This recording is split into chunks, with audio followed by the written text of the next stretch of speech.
We stop holding so much. Okay, welcome to KSD Power Hour. We might want to let everybody know that you can ask questions on the bottom of your screen. There's a Q&A.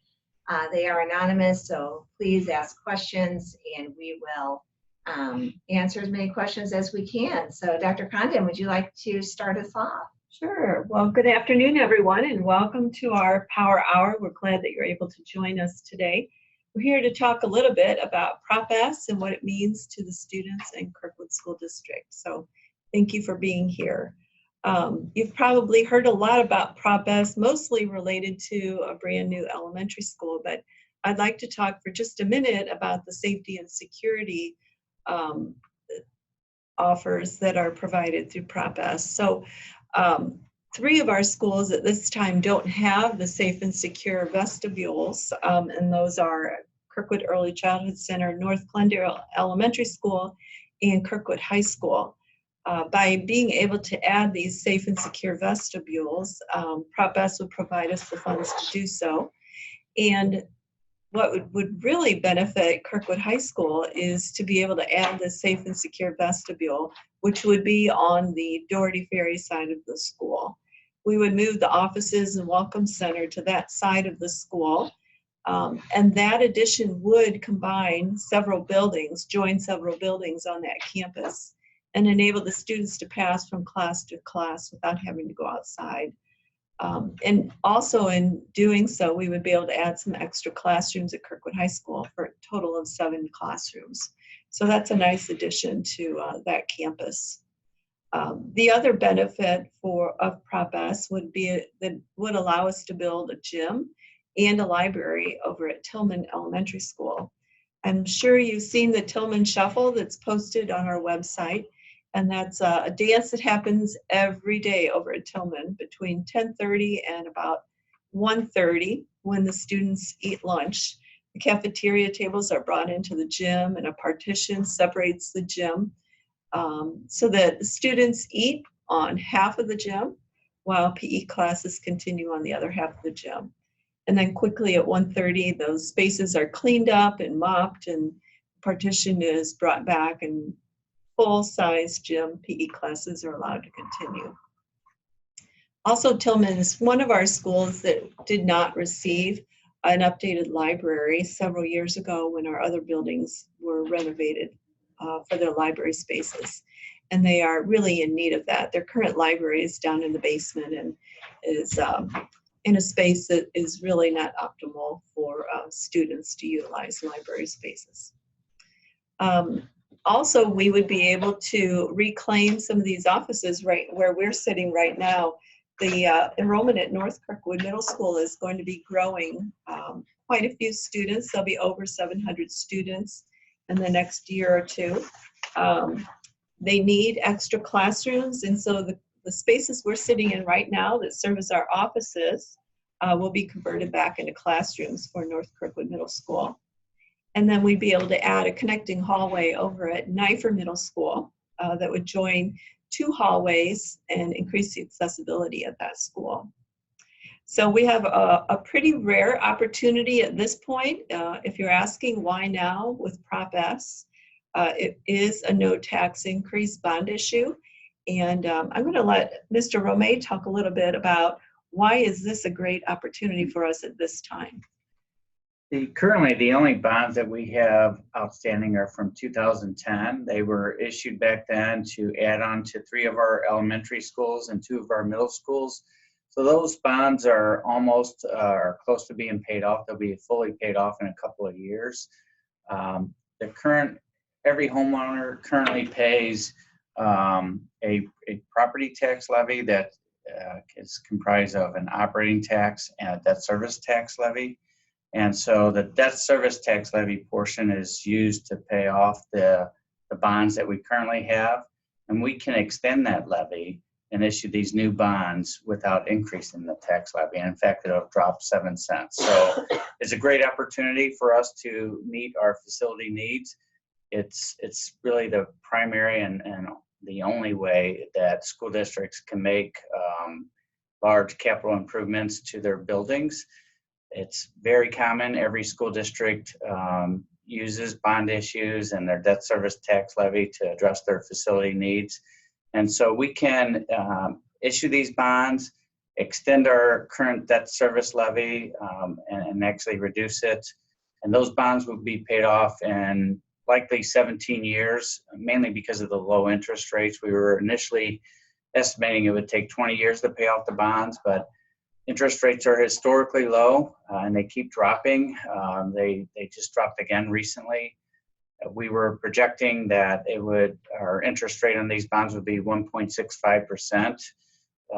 Bayless School District just sold some bonds and they were getting 1.45%. So we know the rate is down and it may continue to drop. So that's great for the Kirkwood School District and for our taxpayers. And again, it will save us interest expense. It will also shorten the length of time that will be needed to pay off these bonds.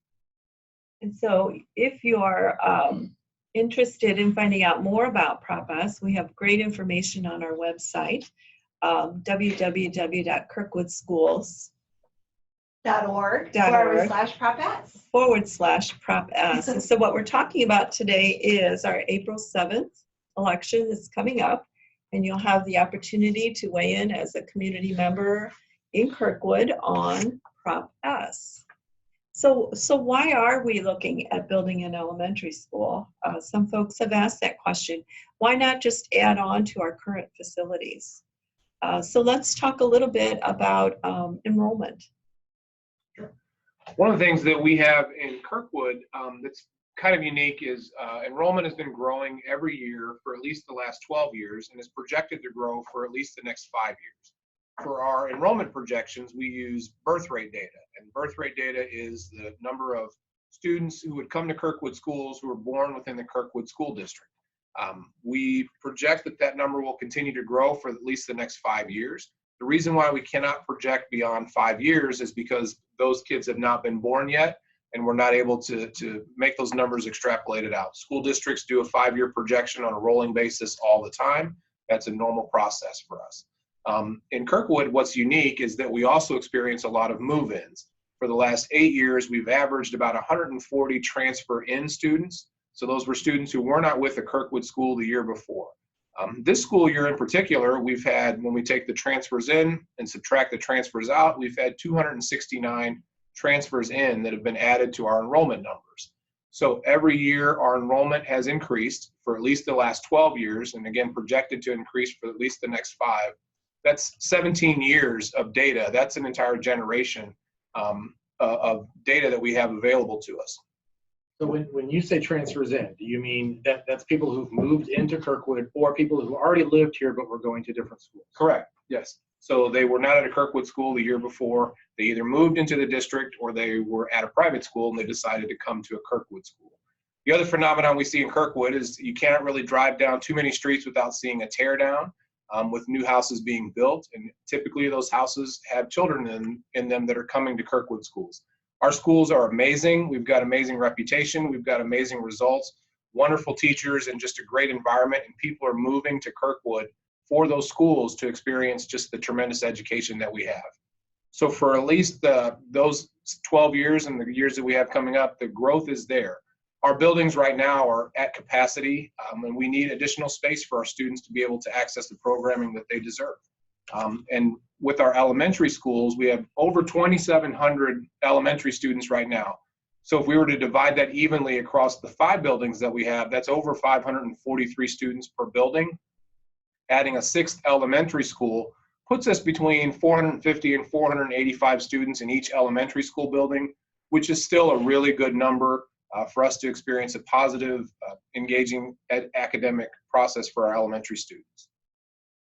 Our Board of Education felt that building an additional elementary school would be a forward-thinking way of working to ensure that our students have adequate spaces for learning. Because really, when you think of the Kirkwood School District and a high-performing school district, our children really deserve the best facilities that we can provide for them.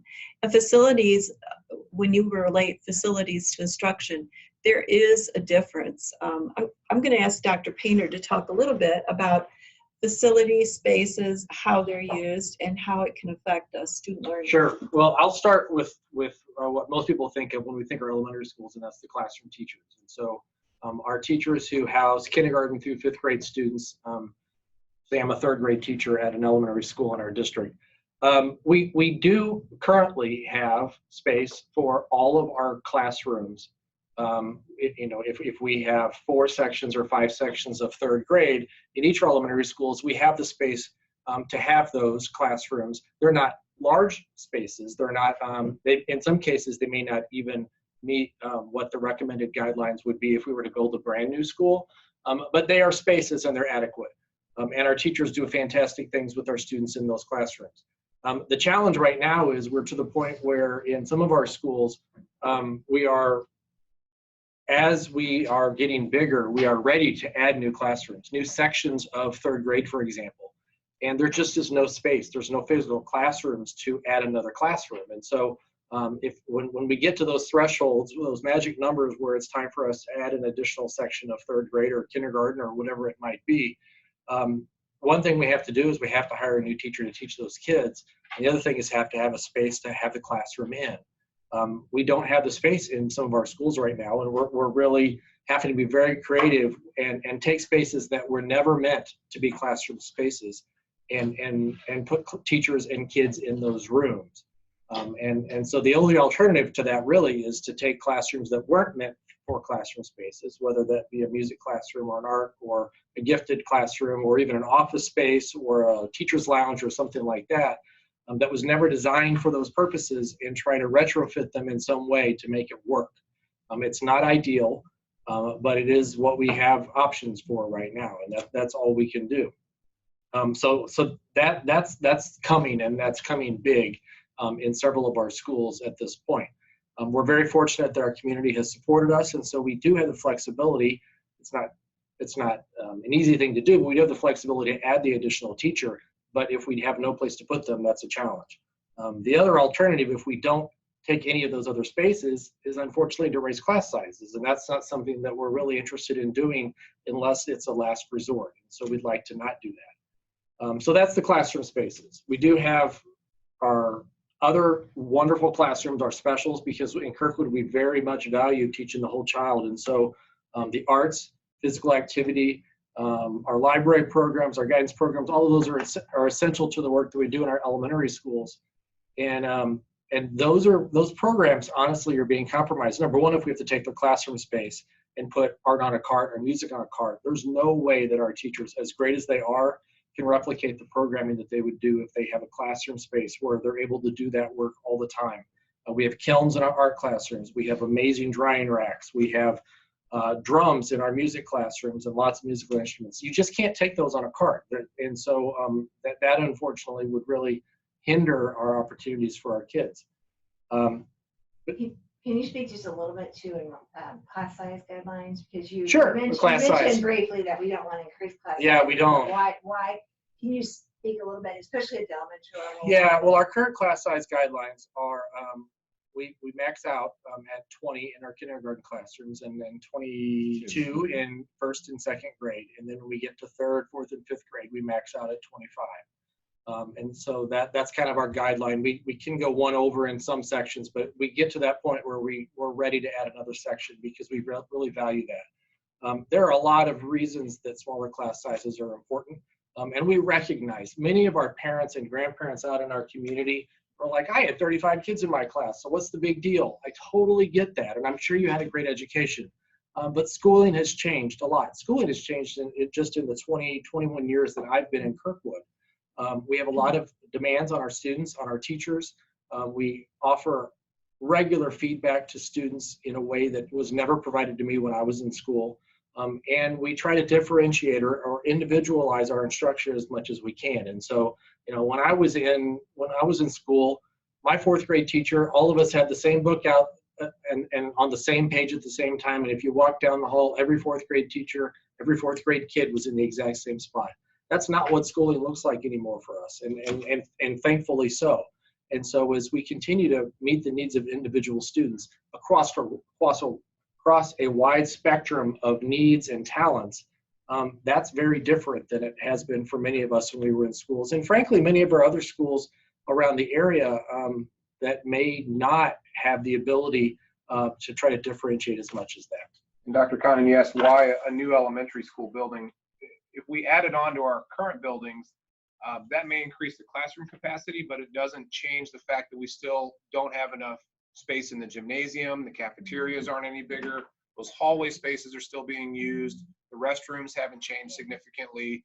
Parking hasn't changed. So while that may be a Band-Aid in some instances, it's not the forward thinking that you were talking about. And if we were to open a new elementary school today with the enrollment that we have today, we'd probably have about 460 students in that elementary school, which is still more students than we had in our elementary schools just a few years ago. So the growth is there, and even if we opened a new school, we would still be bigger than several of our elementary schools were just in the last even 5 years.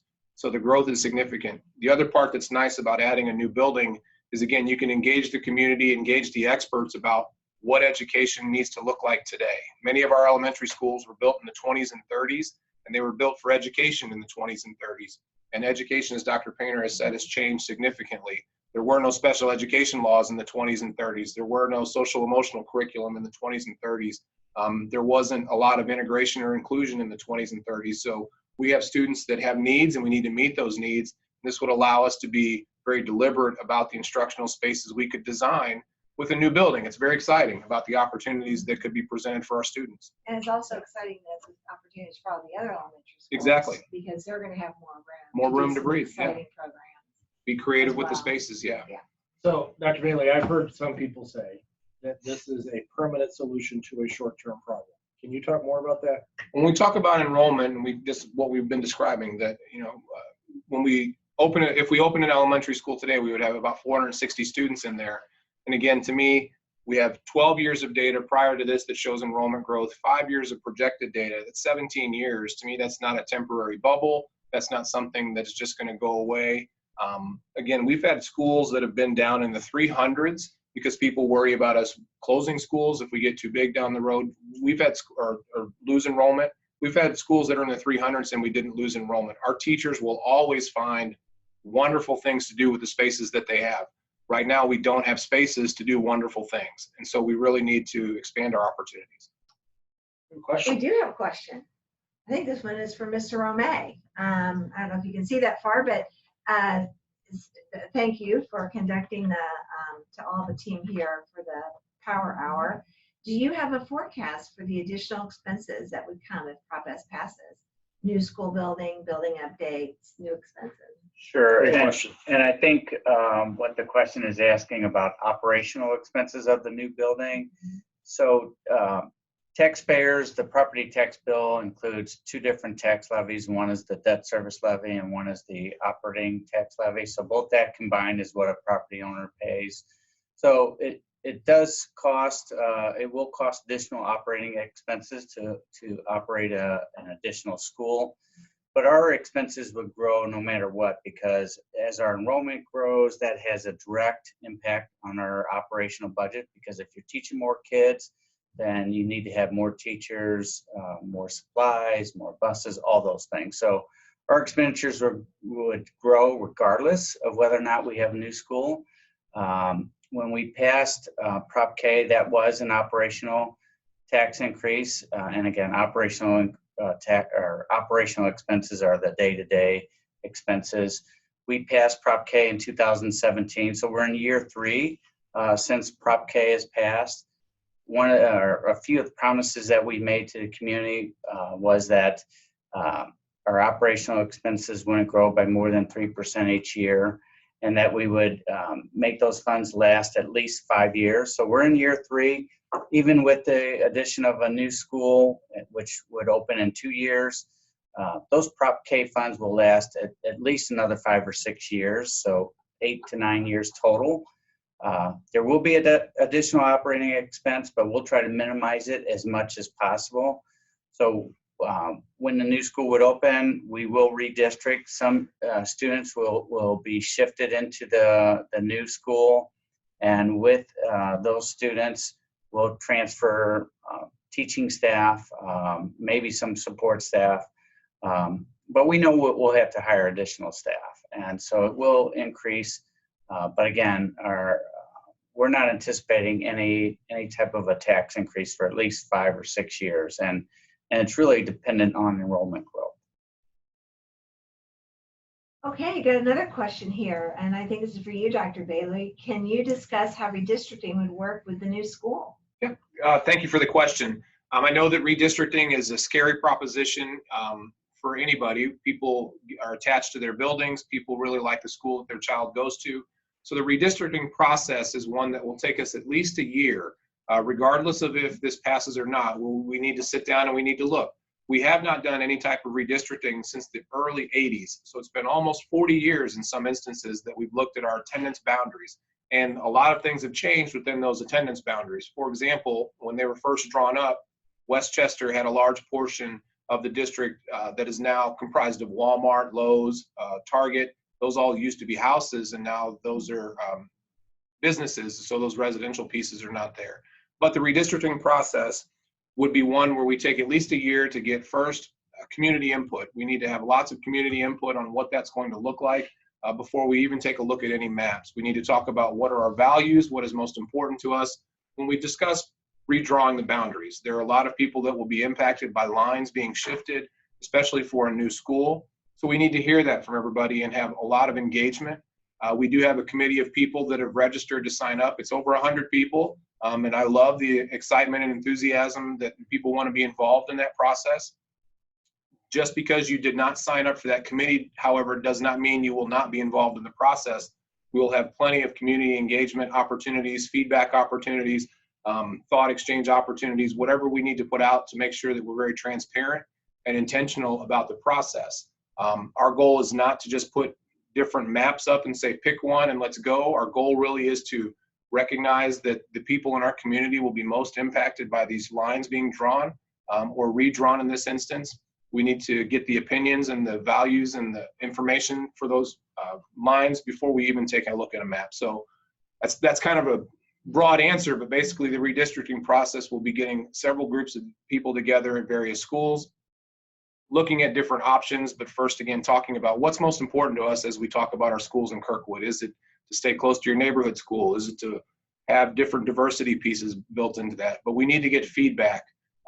There may be instances where we're grandfathering people in or not grandfathering people in. Again, we can't make those decisions without gathering a lot of engagement and feedback from our community. So more will continue to roll out about that. It will start in May for obvious reasons, because if we started before that, we wouldn't know if we're drawing lines for a new school or for the schools we currently have. But it will be taking at least a year for that process, and we'll, again, frequent communication, frequent engagement opportunities, and frequent opportunities for feedback on what those maps may look like. I know there's been, go ahead, Dr. Conley. Well, I was just going to say, I think the last time redistricting was done was in 1982.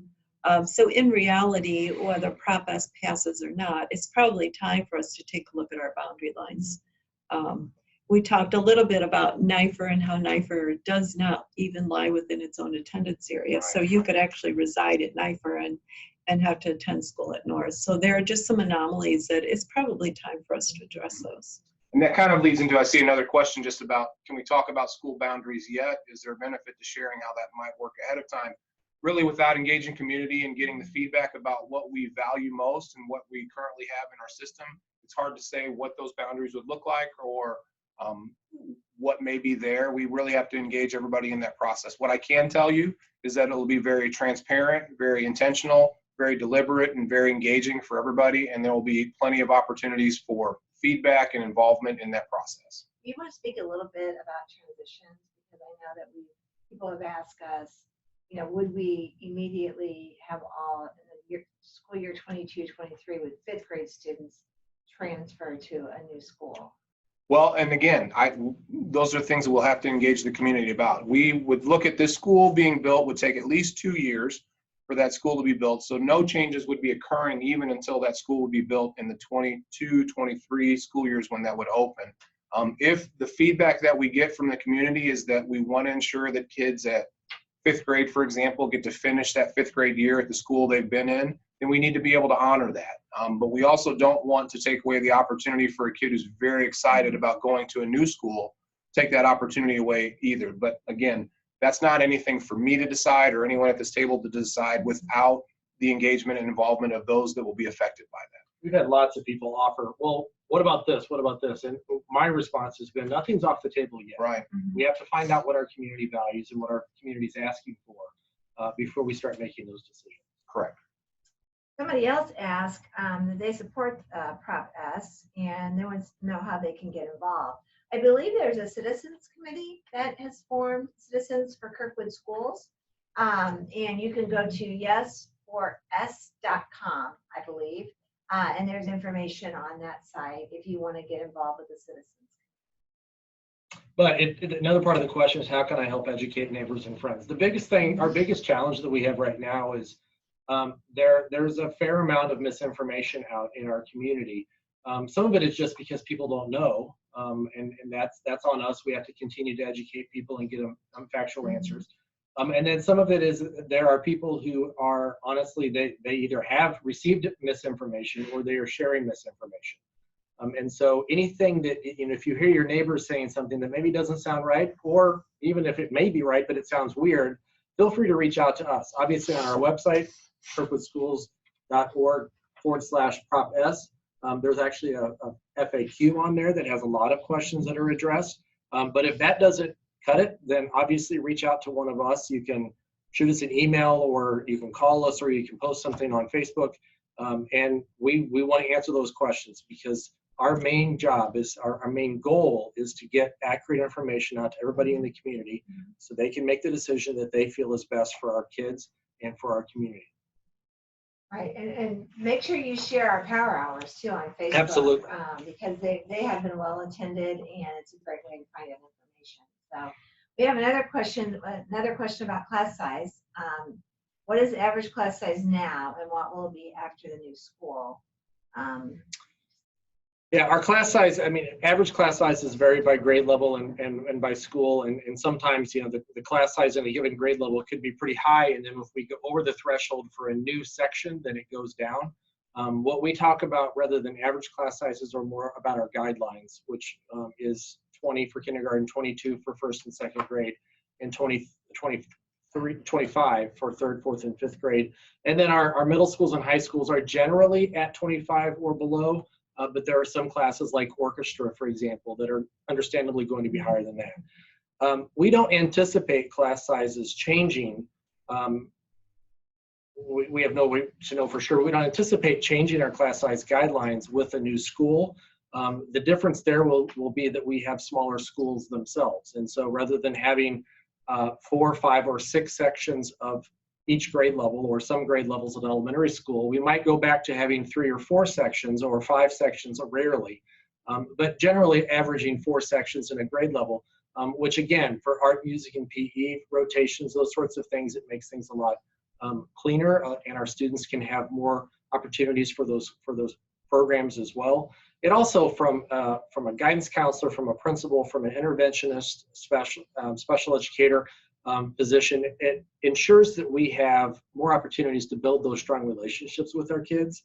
I was an elementary school principal for 16 years, and I can tell you, I noticed a significant difference when I had 428 kids in my school versus 530 kids in my school. It was way more difficult to not only build the relationships with those kids, but also with their families. All of our principals are committed to that, and they do a terrific job with that. But it is more difficult because there's that many more kids in your school.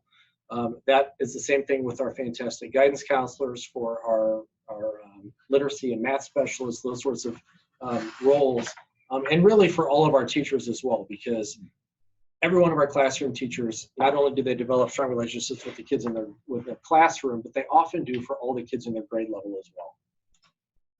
They're speaking of misinformation. I know there's some information about where the entrance will be to the new school. So I'm going to pull up and share a map that we have on the website here.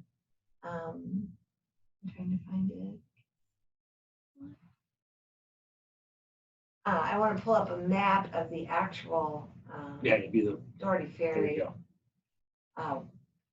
school, land that we own. It's 177 Doherty Ferry Road. And let's talk a little bit about where the entrance to the school will be. I'm going to zoom in on that a little bit. So that house we own, but we also own going toward the left side of the screen, we also own that land next to the house. So that house would come down, and that would give us the combined amount of linear feet would be about 500 feet along Doherty Ferry. That will give us plenty of room for access into the property. So that would be the front entrance of the school. We currently, right now, the only access that we have into the site is off of Lindeman Road. We would close that off. It would only be open to pedestrian, to student traffic. Any vehicle access would be off of Doherty Ferry. That site is 13-acre site. If you compare that to, for example, the site that Kaiser Elementary School sits on, Kaiser is on 4.7 acres. So 13 acres really provides us with lots of opportunity to build a school and still maintain some privacy for our neighbors and provide some great outdoor learning opportunities for our students. All right. Do you want to talk, Mike, there's been a lot of work, a lot of studies that have been done around this property at Doherty Ferry and Lindeman. And I know I heard just a question today saying, you know what, there's so many unanswered questions there. How are we going to make sure that there aren't inflated costs, that this doesn't run over our projected expenditures, particularly with the potential of water runoff and the need for rain gardens, those sorts of things? Sure. We have done a lot of studies. So we've had a lot of professionals out there looking at the site, not only just recently in the past year or so, but over the years. So there's been different civil engineering studies done, and more recently we've done a civil engineering study, we've done an environmental study, we've done a traffic study. So all those have been completed. The site, although it does slope, the topography does slope, it still is buildable, and actually the architects are excited about the possibilities that having those slopes will give us to when designing the school. With the civil engineering and environmental study that were done, they found no issues with the land or the soil. There is roughly 20 to 30 feet of soil on top of any bedrock there that can be used to regrade the site as needed. The traffic engineering study that was done, some of the recommendations include, possibly putting a signal out on Doherty Ferry. Of course, we would have a school safety zone, the flashing yellow lights and signs on Doherty Ferry, crosswalks with the flashing beacons, left turn lane, right turn lane into the site. What the traffic study concluded was that the peak traffic times on Doherty Ferry and at the Doherty Ferry and Lindeman intersection really is at 7:45 in the morning, and that's due to high school traffic and even St. Gerard traffic. The new school would open about an hour later, so that will help with traffic. So all those studies that have been completed, we're excited. It is the site is a great site to add a new school. And in terms of the budget right now for the new school, the entire Prop S will cost $70 million. The new school is $40 million. But that includes not only the school, but any site improvements that would be needed, furniture, equipment, all those things are factored into the budget. The site improvement alone is roughly $3.7 to $4 million. And then we also have, anytime we do any work, major capital work, we build in a contingency, a 10% contingency. So that's another $4 million that would is included in the budget. So total for site improvement and contingency is roughly $8 million, which will be able to cover any cost, any unforeseen cost that we may have.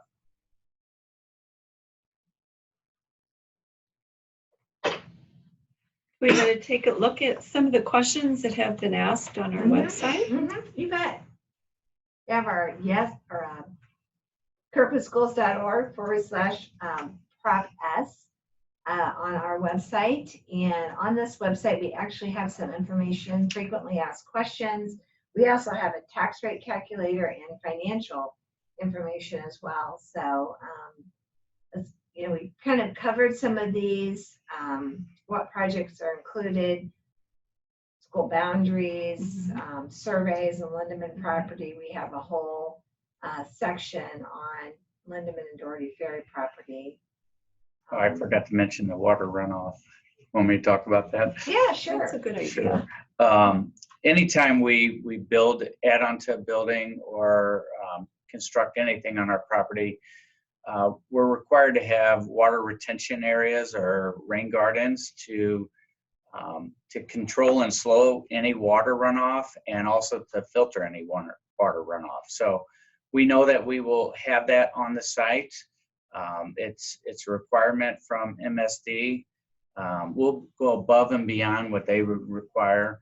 But those water retention basins, rain gardens, they can't be determined just yet until we actually design the building and know how large the building will be and how big the parking lots will be and those things. So we will work with civil engineers and MSD when designing the water retention area. And again, that's the purpose of those, is to slow down any water runoff, to retain it, and then also to filter it. Also, there's information here about how to register to vote. Tomorrow is the last day to register to vote if you haven't registered already, or if you're not registered in St. Louis County. So just want to remind everybody about that. There's also information here about absentee voting, because I know people have concerns with some of the things going on in St. Louis County right now with the coronavirus. Oh, so right. Absentee voting, we expect to be pretty important. Mm-hmm. I'm going to look for the YouTube or the video that we have about Kirkwood High School, so we can show that while we're on the Power Hour today. If anybody else would like to cover another question, any other questions that you think people have been, or a lot of the talk that we've received. Sure. I know one of the kind of misconceptions or questions that somebody has said, or I've seen this just posted a few times, is that kids in a hallway or kids in different spaces, that's okay. Every school has kids in hallways getting instruction. Just to kind of paint a picture of that, our students that are in the hallways, or our students that are in our closets, or our students that are in storage spaces or nooks under stairs, are usually students that are getting some type of intervention, which is to support their reading or their writing or their math, or in some cases their social emotional learning, occupational therapy, physical therapy, whatever that need may be. I have background music. Sorry. And so those students are already experiencing some learning challenges, and we're putting them out in the hallway where classrooms are walking past them on their way to PE or on their way to lunch. So if you're a student who's struggling with reading, I don't know that I would want an entire fourth grade or third grade or second grade classroom walking past me, watching me struggle with reading. So there is an impact on the social emotional piece. Somebody else said, the picture that we have in one of the brochures shows a teacher with 3 or 4 students in what is clearly a storage space. And I read that somebody said, it's not an entire classroom, it's just 3 or 4 kids. Dr. Painter, you were an elementary principal. I don't want any kids in a closet. It doesn't matter if it's 1, 2, 5, 6, or what. Our kids deserve better spaces than that. But as an elementary principal, can you talk a little bit about just the impact that putting kids in a hallway for their intensive intervention instruction, what impact that can have on kids? Yeah, well, first of all, there's no way that you can make sure that the learning is as focused as it needs to be. Oftentimes our struggling learners, I used to joke that sometimes our struggling learners' stamina and attention are not quite as developed as their avoidance techniques. And so if we have, because things are difficult for them sometimes. And so we need to make sure that we're putting kids in settings where they can really pay attention and they can really give it their all, because it's really, really hard work for kids. And so doing that in a place where there's lots of distractions. There's kids walking by. There may be noises from down the hall. That's less than ideal. Throw in the fact that some of our kids feel self-conscious about themselves anyway, and now you've got your friends or you've got your big brother's friends or whatever who are walking by. That doubles the impact, and so that's something that we want to be mindful of anytime, of course. Now, when somebody says it's just 3 or 4 kids, that's no big deal. He's right. We don't want any kids who have to learn in a closet. But as a parent, I don't think I want to be able to go to. I don't think I feel comfortable going to any parent and saying this is the best we have for you. This is where we have to put your kid. I'm sorry, but it's just 3 or 4. Because if your child is one of those 3 or 4, that means a lot. And last time we got a question about, well, what would some of those spaces look like for these small groups, and this maybe a group of 3 or 4 students? And what we're saying is that the size of that space, of that storage area, is not bad. It's an ideal space to have a small group of 3 or 4 kids, but we need to build a space that's intended for that use, not intended to be a storage area where we might have electrical boxes in there, or we might have unfinished or unconditioned spaces. And that's one of the beauties of building a new school, is we can design and develop that school and that blueprint for the needs that we have for our students today. So we can build those modifiable, flexible instructional spaces that best meet student needs, that don't have the word storage on the outside of the door. Those spaces were intended as storage. They're not conditioned, and they're not the best place for our kids to learn. And some of our schools have been added onto 5 times, and we are still having students doing work in places that are storage closets, essentially.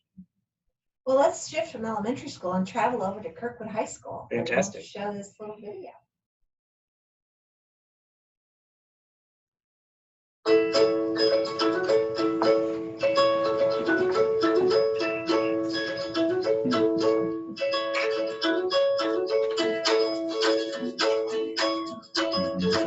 Campus, over 37 entrances and exits in and out of our buildings, and it's a big concern. You know, the openness of our campus, the community campus, is a positive thing. However, it does create some worries for our students and staff. We've been trying to manipulate the best ways possible to keep the campus safe, and I think this is a great opportunity to make it a safer place. The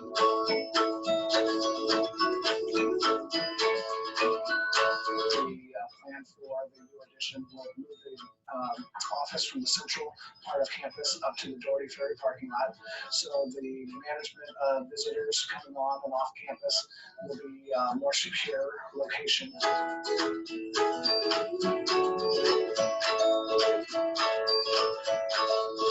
The plans consist of connecting buildings on the north end of the campus, our northwest, north building, and west building. And that is going to secure our campus even more from allowing students to stay indoors in secure locations compared to going outside between classes and in and out of buildings. So anytime that you connect the buildings, you can stay indoors. You're going to create a safer learning environment for our students and staff. We have exponential farm. We're crowded. We're using every classroom here at Kirkwood High School every single period. We are now at Kirkwood High School seeing what our elementary and middle schools have been seeing over the years. It's just starting to hit at Kirkwood High School. We're going to be over 1,800 students next year. It's a great place to be. If people want to be here. However, our enrollment is getting to a point now we're running out of space. We are actually having some teachers already start to travel from one classroom to another, which isn't a good scenario because it takes out class time. Teachers are moving their stuff from one room to another, trying to be prepared when the bell rings. So we're losing actual class time. So we're looking at about 7 classrooms, addition of classrooms here, which is substantial for us to try and meet the needs of the current enrollment growth. We'll possibly need 7 or 8 more in the future.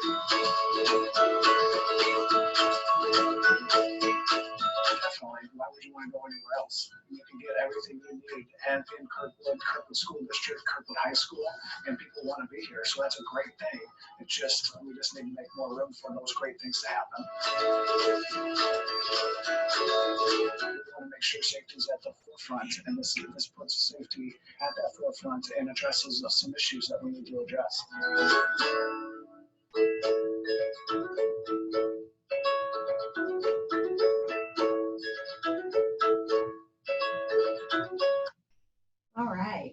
awesome. I love seeing those because Yeah. hearing from our principals is so important because they are such an integral part and they're so behind this work and what the possibilities are with Prop S. I love seeing our teachers in the videos, but I really love seeing the kids because I think sometimes we get so stuck in the financing of all this and the possibilities with construction and rain gardens and water retention and traffic studies and all of that, and we forget this is really about our kids. And these videos really highlight them. All right. Well, great. Does anybody have anything to add? I think we've covered most of what we've talked about, our enrollment, the need, storage, the space issues that we have. Next year's enrollment, because as we know, Prop S passes, we'll still have a little bit of time before we are able to get all the additions in the new school.